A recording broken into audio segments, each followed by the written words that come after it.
السلام علیکم ورحمۃ اللہ وبرکاتہ۔ میں دعا کرتا ہوں اللہ سے کہ آپ لوگ سب خیریت سے ہوں گے۔ میرے بزرگوں اور دوستوں، میں آج آپ سے یہی کہنا چاہتا ہوں کہ ہمیں اپنی زندگی کو صحیح کرنی ہے اور ہمیں اللہ کے راستے پہ چلنے کا ہے کہ جو اللہ کے احکامات ہیں وہ قرآن میں ہے، ہمیں قرآن پکڑنی ہے اور اس کا طریقہ ہے جو نبی صلی اللہ علیہ وسلم کا طریقہ ہے۔ تو ہمیں جو یہ کتابیں ہیں، جو دیکھو یہ فضائل اعمال ہے، یہ سب ہمیں گمراہی کی طرف لے جاتی ہے۔ آپ اس کو پڑھو، اس کے اندر بہت ساری بابوں کی کہانیاں ہیں۔ وہ تو لائف دکھا دے رہے ہیں کہ قبر میں کیا ہو رہا ہے، آج تک صحابوں کو بھی نہیں معلوم قبر میں کیا ہو رہا ہے، نبی کو بھی نہیں معلوم، لیکن یہ کتاب جو لائف دکھا رہی ہے کہ قبر میں کیا ہو رہا ہے، اور ایک دن میں 3 بار قرآن پڑھ سکتے ہیں، 8 بار قرآن پڑھ سکتے ہیں، سب یہ بابوں کی جھوٹی کہانیاں ہیں۔ تو آپ اس کو اوائڈ کرو اور اللہ کی کتاب پڑھو، جو اللہ کی کتاب ہے۔ ہمیں اگر آپ شرک کرو گے تو دیکھو کوئی بھی اللہ سے نہیں بچے گا، وہ سب جہنمی ہے۔ شرک نہیں کرنے کا، ہمیں فرقوں میں بھی نہیں بٹنا ہے، ہم صرف ایک مسلمان ایک انسان ہے، اور اللہ کی جو کتاب ہے وہ قرآن ہے، وہ ایک رسی ہے، ہمیں اس کو پکڑ کے رکھنے کا ہے اور ہمیں اپنے آپ کو صحیح کرنے کا ہے۔ کسی کو دھوکہ نہیں دینے کا، کسی کے ساتھ میں جھوٹ نہیں بولنا ہے، کسی کی برائی نہیں کرنے کی ہے۔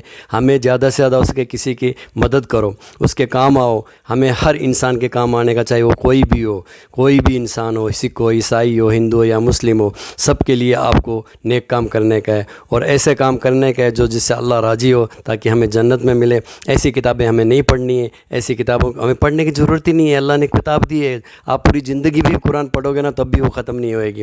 آپ قرآن کو سیکھو، اللہ تعالیٰ بولتا ہے یہ سب کے لیے آسان بنائیے، جبکہ یہ فضائل اعمال بولتی ہے کہ آپ قرآن پڑھ ہی نہیں سکتے ہو، اس کے لیے کہ آپ کو 14 اور 15 عالم چاہیے۔ تو یہ تو ہمیں قرآن سے دور کر رہے ہیں۔ تو ایسے چیز مت کرو، ہمیں شرک نہیں کرنا ہے، بابوں کی قبروں کو نہیں پوجنے کا ہے، ہمیں بابوں کی باتیں نہیں سننے کا ہے، بابوں کی کتابیں نہیں پڑھنے کی ہے۔ آپ قرآن پڑھو، قرآن کے اندر پورے اللہ کے احکام ہیں اور اس کا طریقہ ہے جو حدیث ہے، جو اللہ کے طریقے پہ ہمیں چلنا ہے۔ بس یہی سب ہماری زندگی ہے، اس زندگی کو پکڑ کے رکھو، انشاءاللہ ہمیں جنت ملے گی، ہر حالت میں جنت ملے گی۔ اور یہ دنیا تو بولنا نا کہ یہ تو بس تھوڑی سی زندگی ہے، جو ہماری زندگی ہے وہ تو آخرت کی زندگی ہے۔ یہ دنیا تو ایک لالچ ہے، اس لالچ میں نہیں پڑنے کا ہے، ہمیں ایک اچھا کام کرنا ہے۔ کسی کو دھوکہ مت کرو، جو آدمی جھوٹ بولتا ہے، دھوکہ دیتا ہے اور کسی کا حق چھینتا ہے، حق کھاتا ہے، وہ دنیا میں ہی رہ جائے گا۔ اللہ تعالیٰ بولتا ہے اس زندگی کا اونر تو مالک تو میں ہی ہوں، اپنے باپ دادوں کو بنایا مالک، آج وہ چلے گئے، کہاں زمین ساتھ میں گئی ہے کیا؟ کوئی کچھ ساتھ میں نہیں جائے گا، آپ کو پراپرٹی وغیرہ سب یہیں رہے گا۔ تو میرے بھائیوں اور دوستوں، آپ کو اپنے گھر میں قرآن کا ترجمے کے ساتھ پڑھو، اس کو سیکھو کہ قرآن کیا بولتا ہے، تبھی ہماری زندگی کو معلوم پڑے گا، انسانیت کے بارے میں معلوم پڑے گا۔ قرآن کوئی بھید بھاؤ نہیں بتاتا، وہ بولتا ہے ہر انسان جنت میں جا سکتا ہے، صرف ایک ہی اللہ کی پوجا کرنا، ایک ہی گوڈ کی پوجا کرنا آپ کو جنت میں لے کے جائے گی۔ اللہ تعالیٰ بولتا ہے میرے ساتھ میں ایک ہی ہوں جو پوری کائنات کو چلاتا ہوں، زمین اور آسمان اسی نے بنایا ہے۔ باقی سب آدمی جو لوگ بناتے ہیں، بولتے ہیں، شرک کرتے ہیں، یا کوئی بھی کسی کی پوجا کرتا ہے غیر اللہ کی، یا اللہ کو چھوڑ کے یا گوڈ کو چھوڑ کے، تو پھر وہ اللہ کا دشمن ہے۔ اس لیے ہمیں بابوں کی قبروں کو سے ہمیں اوائڈ کرنا ہے، اور ان کی بابوں کی کتاب کو بھی اوائڈ کرنا ہے۔ ہمیں قرآن اور حدیث پہ چلنا ہے، اور جہاں پہ مسکات ہے، بہت اچھی کتابیں، آپ وہ پڑھو گے تو آپ کو معلوم ہوئے گا ہماری زندگی کیا، ہمارے نبی نے کیا کہا ہے۔ اور ہمارا نبی تو ہمیں سیدھا رستہ دکھایا، صحابوں کو رستہ دکھایا، ہمیں ایک ہی فرقے میں رہنے کا، نبی کے فرقے میں، وہ ہے خلفائے راشدین۔ باقی کوئی بھی بریلوی یا دیوبندی ان پہ نہیں چلنے کا۔ اللہ تعالیٰ بتا جس نے فرقہ بنایا وہ جہنمی ہے، وہ قرآن میں دیکھ لو آپ۔ لمبا عرصے تک بریلوی حنفی رہنے کے باوجود آج جب صرف مسلمان ہوا ہوں تو اکثر دل میں خیال آتا ہے کہ امام حنیفہ، امام مالک، امام شافعی وغیرہ، کیا یہ لوگ اپنے نظریات دے کر امت میں بگاڑ پیدا کرنے کی وجہ بنے، یا ان کی خدمت بھی کچھ اسلام میں ہے؟ بگاڑ نہیں پیدا کیا، ان کی طرف چیزیں منسوب ہیں۔ یار آپ کو ان اماموں کی فکر ہے، آپ عیسیٰ ابن مریم کے بارے میں کیوں نہیں سوچتے، جنہیں قرآن میں کہا گیا وجیہا فی الدنیا والآخرہ ومن المقربین، دنیا اور آخرت میں وہ وجاہت والے ہیں اور اللہ کے قریبی لوگوں میں ہیں۔ دنیا میں اس وقت سب سے بڑا شرک عیسیٰ ابن مریم کے نام پہ ہو رہا ہے۔ بت پرست اتنے نہیں ہیں جتنے عیسائی مشرک ہیں، 2.25 ارب کے قریب کیتھولک اور پروٹیسٹنٹ ملا کے۔ تو کیا ہم حضرت عیسیٰ علیہ السلام کے لیے کوئی دل میں نفرت رکھتے ہیں، یا ہم مانتے ہیں کہ ان کی یہ تعلیمات ہیں؟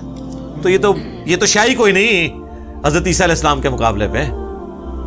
اللہ نے ان کی صفائی بیان کی ہے، لقد کفر الذین قالوا ان اللہ هو المسیح ابن مریم، بے شک وہ کافر ہیں جو کہہ رہے ہیں کہ اللہ ہی عیسیٰ ابن مریم کے روپ میں آ گیا دنیا میں۔ وقال المسیح، جبکہ مسیح تو خود کہا کرتے تھے یا بنی اسرائیل، اے اولاد یعقوب بنی اسرائیل، اعبدوا اللہ ربی و ربکم، عبادت کرو اس رب کی جو تمہارا بھی رب ہے اور میرا بھی، انہ من یشرک باللہ فقد حرم اللہ علیہ الجنہ ومأواہ النار وما للظالمین من انصار، بے شک جو کوئی اللہ کے ساتھ شرک کرے گا اللہ نے ایسے شخص پہ جنت حرام کر دی ہے، اس کا ٹھکانہ جہنم ہے، وہاں پر اس کا کوئی مددگار نہیں ہوگا۔ حضرت عیسیٰ کا توحید بھرا خطبہ اللہ نے قرآن میں نقل کر کے صفائی پیش کی ہے کہ جیزس کرائسٹ کا کوئی لینا دینا نہیں، وہ تو امام الموحدین تھے،